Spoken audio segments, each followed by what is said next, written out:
তার সঙ্গে বলে জাতি ধর্ম নির্বিশেষে এই আন্দোলন।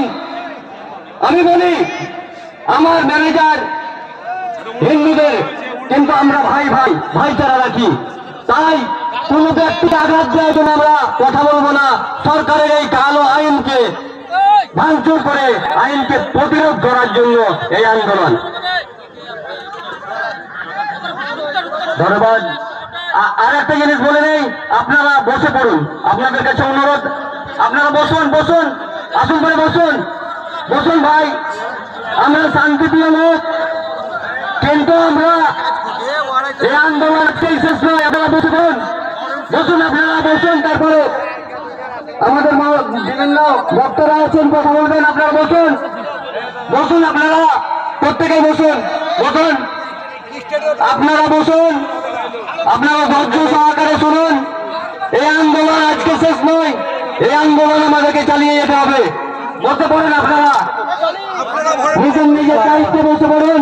কমিটির ছেলেদেরকেও বলছে আপনারা বসিয়ে ফেলুন প্রত্যেককে। এই মুহূর্তে আমরা মিস্টার গোলাম কাদিরের কাছ থেকে শুনছিলাম সেই রাহাত আন্দোলনের সেই শায়রি। তারপরের অংশটুকু আবারও আপনাদেরকে স্মরণ করিয়ে দিই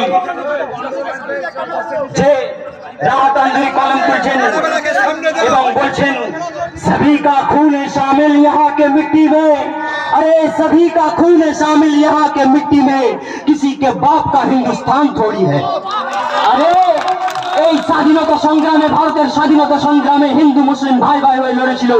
সেই স্বাধীনতা সংগ্রামে মুসলিমরা কখনোই পিছিয়ে পড়েনি।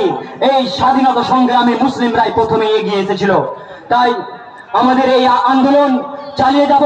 আমাদের এই আন্দোলন কোনো ধর্মের বিপক্ষে নয়, বরং আমাদের এই আন্দোলন কেন্দ্রীয় সরকারের বিপক্ষে।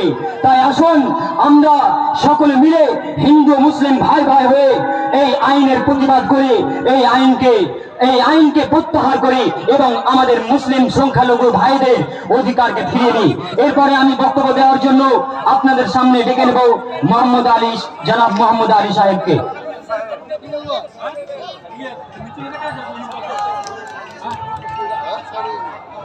अस्सलामु अलैकुम व रहमतुल्लाहि व बरकातुहू। हामिदा व मुसल्लिया अम्मा बाद। अऊज़ु बिल्लाहि मिनश शैतानिर रजीम। बिस्मिल्लाहिर रहमानिर रहीम। लक़द कान लकुम फी रसूलिल्लाहि उस्वतुन हसनह। फ़क़ाल नबी सल्लल्लाहु अलैहि वसल्लम मन सलिमल मुस्लिमून मिन लिसानिहि व यदिहि। फ़क़ाल नबी सल्लल्लाहु अलैहि वसल्लम फी हदीसिल मुबारक हुब्बुल वतन मिनल ईमान। और कमा क़ाल नबी सल्लल्लाहु अलैहि वसल्लम।